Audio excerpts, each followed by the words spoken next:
सोलापूर जिल्हा परिषद निवडणुकीसाठी भाजप स्वबळावर सज्ज. जिल्हा परिषद आणि पंचायत समितीच्या मिळून 138 जागांसाठी उमेदवारांच्या मुलाखती सुरू. सोलापूर जिल्हा परिषद आणि पंचायत समिती निवडणुकांच्या पार्श्वभूमीवर भारतीय जनता पार्टीनं स्वबळावर निवडणूक लढवण्याची तयारी सुरू केली आहे. सोलापूर शहर जिल्हा भाजप कार्यालयात गेल्या 2 दिवसांपासून इच्छुक उमेदवारांच्या मुलाखती सुरू असून यामुळे जिल्ह्यातील राजकारणात मोठी हालचाल पाहायला मिळते.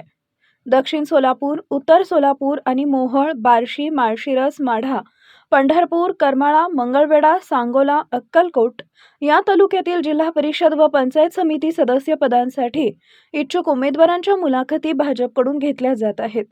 विशेष म्हणजे उत्तर सोलापूर मतदारसंघातील मुलाखती काँग्रेसमधून भाजपमध्ये प्रवेश केलेले माजी आमदार दिलीप माने यांच्या उपस्थितीत पार पडल्या.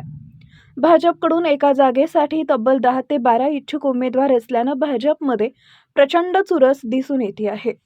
जिल्हा परिषद आणि पंचायत समितीच्या एकूण 138 जागांसाठी भाजपकडून उमेदवारांची चाचपणी सुरू असून योग्य व जिंकाऊ उमेदवार देण्यावर पक्षाचा भर असल्याचं स्पष्ट झालं आहे. या मुलाखतींमुळे भाजपनं निवडणुकीची जोरदार तयारी सुरू केल्याचे संकेत मिळत असून आगामी जिल्हा परिषद निवडणुकीत भाजप स्वबळावर ताकद दाखवणार का, याकडे सर्वांचं लक्ष लागलंय. गेले 3 दिवस झालं संपूर्ण जिल्ह्यामध्ये भारतीय जनता पार्टी 68 जागेच्या जिल्हा परिषदेच्या मुलाखती चालू आहेत.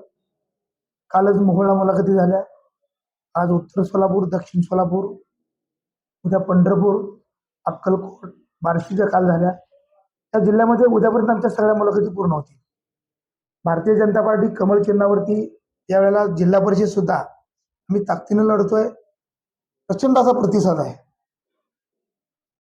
6 जागेसाठी काल 45 जणांच्या मुलाखती झाल्या झडपीला. 12 जागेसाठी जवळजवळ 75 कार्यकर्त्यांच्या मुलाखती पंचायत समितीसाठी झालेल्या आहेत. तशीच परिस्थिती आज उत्तर सोलापूरला दिसते आहे. जवळजवळ एका जागेसाठी 10 ते 12 कार्यकर्ते इच्छुक आहेत. प्रचंड अशी इच्छुकांची गर्दी वाढते. इच्छुकांची गर्दी वाढल्यानंतर भारतीय जनता पार्टीला अडचण राहते की संधी कार्यकर्त्याला द्यायची आहे, नक्की कोणाला द्यायची. तर आम्ही एक सर्वे टाकत असतो. सर्वेच्या माध्यमातून या मतदारसंघातलं नेतृत्व करणारी व्यक्ती सक्षम असली पाहिजे, निवडणुकीच्या त्या क्रायटेरियामध्ये बसली पाहिजे. हा उद्देश डोळ्यासमोर ठेवून आम्ही त्या जिल्हा परिषद पंचायत समितीच्या सर्व ठिकाणी 11 तालुक्यामध्ये आम्ही ह्या मुलाखती घेतोय. त्या उद्यापर्यंत पूर्ण होतील आणि 2 ते 3 दिवसामध्ये आम्ही आमचे उमेदवार पण जाहीर करू. नाना, कुठेतरी आता सोलापूर महानगरपालिका स्वबळावर लढणार. सोलापूर जिल्हा